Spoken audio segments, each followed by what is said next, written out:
All right, so today what we're going to talk about is this idea of freedom in the workplace and how freedom in the workplace can contribute to greater levels of happiness at work. Now, I want to begin by telling you a story. Once upon a time, I had just graduated from college. This is about 12 years ago. And I got my first job out of college. And it was for a Fortune 500 company. I was so proud of myself. I got this great job. My family was proud of me. I went into work that first day. I was ready to give, ready to make a contribution, ready to fully engage, ready to have a voice and a say in the workplace. At the end of that first day, I left feeling completely dejected and dehumanized. I felt like I was just going to be a cog in the machine. Does anyone know that feeling? Yeah. And I had this real sort of come to Jesus moment, if you will, and I thought, this isn't how I'm going to spend the next 30 or 40 years of my life. And I don't think it's how anyone else should have to spend their life either. So I lasted about 4 more months, was all I could take in that kind of a toxic work environment.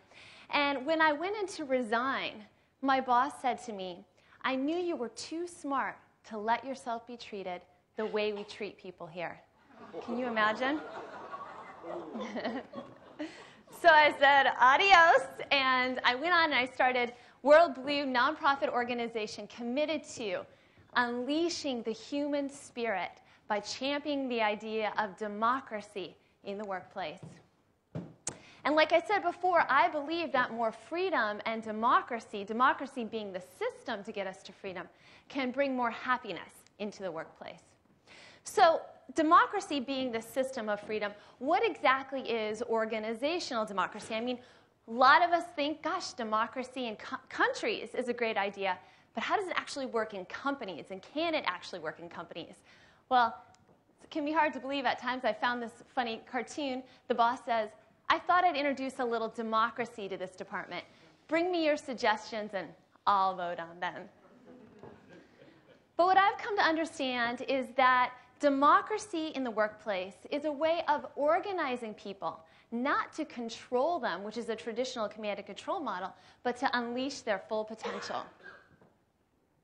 Now, I'm clearly not talking about politics here, and I'm not talking just about everyone having a vote or consensus. Those are ways of making decisions. They're not democracy in and of themselves. Of course, you still have leaders. You still have a CEO. And I'm not talking about never getting anything done. People hear democracy and they think, oh my gosh, it's all these committees and all this voting, you don't get anything done. And of course, I'm not talking about ignoring profits. I'm talking about an organizing system that gives people voice, that creates more leaders, that sometimes has to move a little slower in the decision-making process, but makes up for it in execution because people are more aligned. And of course, it's about people, you hearts out there, people and profits. The Office, anybody watched it? Yeah. So there's a reason why the TV show The Office is so popular in Europe and definitely in the United States. And the reason it's so popular is because we all can relate to it, for crying out loud. Found this cartoon. Do you watch The Office? I can't. It's too close to my reality to be entertaining. Anybody know that feeling? I certainly do. Now, people are really checking out of this command and control old school model of business, and how do we know this? Well, the Gallup organization does research every year called an Employee Engagement Index survey, and they do this for countries all over the world. And what they found is that on average, 80% of the global workforce is disengaged at work. They have checked out of the system. They're just a butt worm in the seat doing the minimal amount of work you have to do just to keep the job. But they are disengaged. We have to start asking, what's the new model? The command and control model can be characterized by paternalism. The management's the parent, the employees are the child. It can be characterized by employees just being order takers, by layers of management and micromanagement, by ego and greed. This is what we saw on Wall Street. That's, I think, caused part of the crisis. That secret society mentality where only a few people actually know what's going on in the organization. The rest of the people are kept in the dark. And of course, layers of hierarchy and bureaucracy. These are traditional of command and control organizations. Democratic organizations' relationships are more peer-to-peer. Employees are actual decision makers, not just order takers. There's a leadership. There's a sense of humility and fierce resolve, what Jim Collins talks about in Level 5 leadership in the book Good to Great. Of course, there's transparency, and it's a more networked and flatter organization. I think what's happened is we've moved from this industrial age model into the information age. And that information age has given birth to a whole new age. It's this new age of participation and collaboration and voice and influence unlike anything we've ever seen before. And this is the democratic age that we're now in. So the question for you has to be, is your business designed for the democratic age? Does it have a democratic system at play in order to be able to be competitive in this new age that we're in? Now, why should you even care about this idea? Well, I think there are 5 reasons. I'm going to tell you what those 5 are real quick. The first one is, you don't know everything. Now, I know this might come as a surprise to some of you, but you don't know everything, and you can't know everything. And so what you need to do, whether you're an employee or a manager or a CEO, is tap the wisdom of crowds. Sort of think of it as crowdsourcing within your business. The second thing you need to think about and why you should care is, honestly, organizational democracy is more effective, it's faster, and it's more reliable. When you're able to tap the wisdom of crowds and get that group buy-in and get that alignment, you're able to move much faster and be much more competitive. The third reason is it's healthier. Again, the Gallup organization has found that when employees are fully engaged, it actually has a positive contribution to their physical and mental health. When employees are not engaged, it has a negative impact on their physical and mental health. So literally, by not engaging your employees, you are negatively impacting their physical and mental health. And I have more numbers on this if you want me to show you at some point. The fourth reason of why you should care about organizational democracy is it's been quantitatively proven to help change the world for the better. The University of Michigan Business School has found 4 things that running a company democratically does to the community in which it operates. Those 4 things are, number 1, they help fight corruption. Number 2, it increases economic prosperity in the community. Number 3, it increases the level of peace in the community. And number 4 is it increases the level of civic engagement just by running your company democratically. And the 5th reason is it's just plain more fun. When you get to work in a place where people are happy and excited to be there and fully engaged, that's awesome. All right, so one of the things we do at WorldBlu is we publish a list of the most democratically run companies in the world. And we have companies from all over the world, from Europe, from India, from Mexico, from Canada, from the US. We don't have any from Denmark, and that is not acceptable, since I know there are democratic companies out there. Now, here's an example of some of the logos of some of the companies on the WorldBlu list of most democratic workplaces. They range from small companies all the way up to Fortune 500 in all different industries. And you know, when we first came out with this idea, we thought, is anybody going to even care about this idea of democracy in business? Well, they sure have. We've had tons of global media attention from all over the world. So the question is, how do I go about building a democratic company?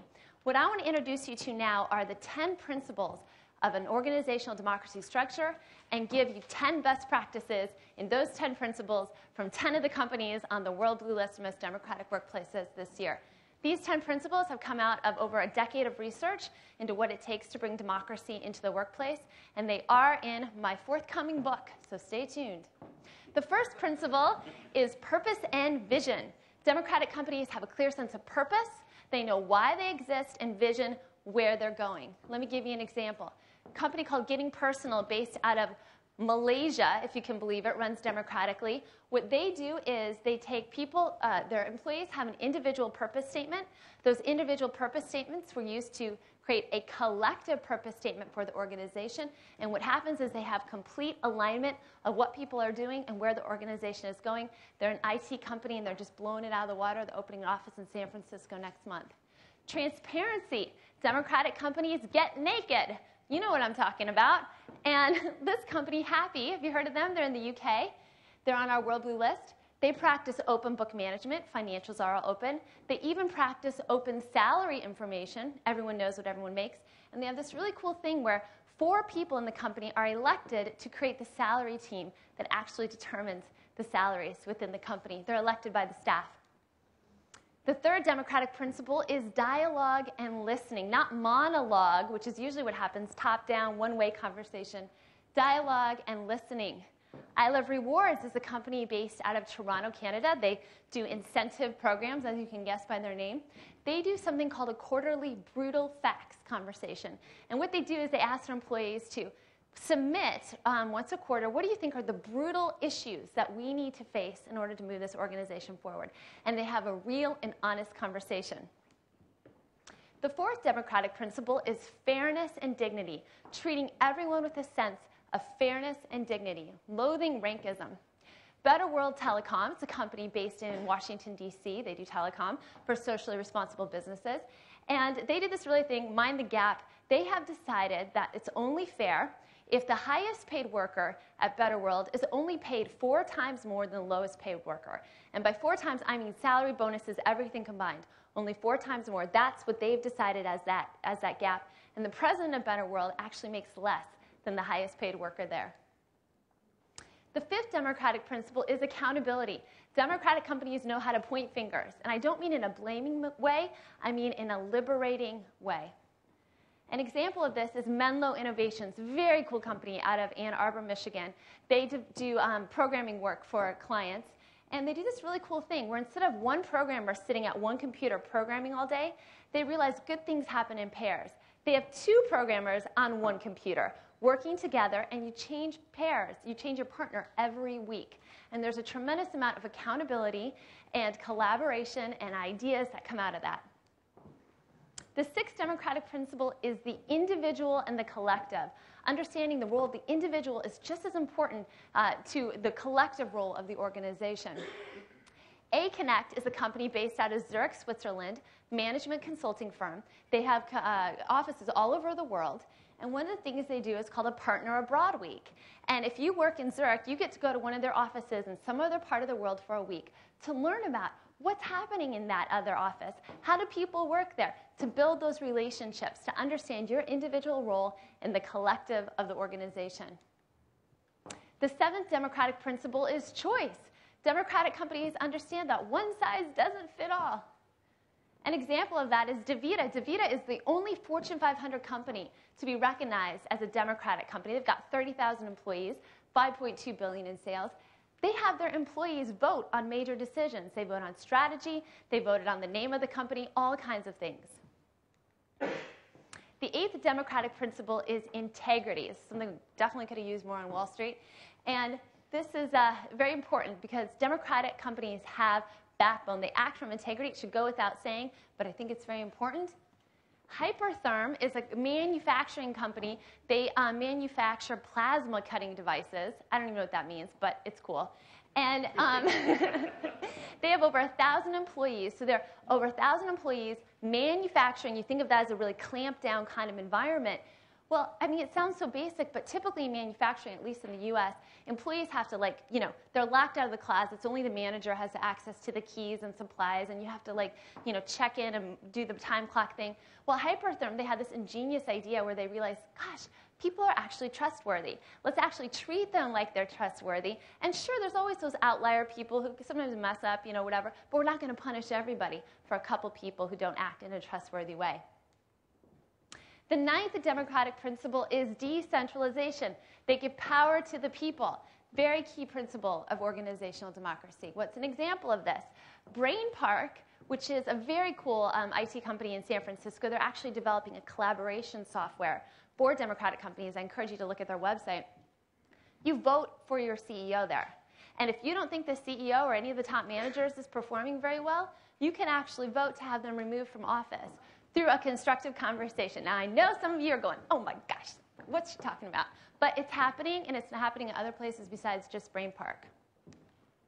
And the 10th democratic principle is reflection and evaluation. Democratic companies are constantly looking in the mirror and saying, how can I get better? How can we improve for individuals and collective as an organization? Veldhoven & Company is a company in the Netherlands, and they do this. They actually help design organizations to operate democratically by the very design of it. And they have this really cool thing where they have the staff actually evaluate the managers. So when they do the yearly evaluations and whatnot, sure, employees evaluate each other, managers evaluate staff, but staff also gets to evaluate managers. And then the managers, they all come together in kind of a town hall meeting style, and they talk about what are the issues and how can we do it better. Very transparent, very good exchange of information. The bottom line impact at the end of the day is that companies that run democratically are going to have lower absenteeism. They're going to have lower turnover. People are more engaged, and because they're engaged, you have higher levels of innovation. There's less wastefulness. There's better customer service when employees are treated well. This translates to the way they treat their customers. And of course, you're able to attract and retain top talent, particularly Gen X and Gen Y, which I represent and some of you represent. This is the kind of workplace that we want to work in. At the end of the day, more freedom at work, freedom of expression, freedom of voice, freedom of choice, all these kinds of things empower people, and they're therefore much happier in the workplace. So I invite you to join our movement with WorldBlu. We are working to build 20,000 democratic companies around the world by 2020. I'd like to see some of those coming out of Denmark. That would be fantastic. The call to action, what can you do? Nominate a company for the WorldBlu list. It's a really easy process. You can go to our website, which I'll give you in a moment. If you know a really cool company that you think might work this way, tell me about it. Start practicing organizational democracy in your own workplace. Pick just one principle or two and figure out, how can we bring more transparency? How can we have more dialogue and listening? How can I be more open when I work with my colleagues? And the third thing, join our movement. Come to our website, sign up for our newsletter, join our movement. We've got thousands of people around the world. Here's my contact information. You can text me right now if you want. I'm going to be around. Email me, go to our website, get involved, and remember, more freedom equals more happiness in the workplace. Thanks so much.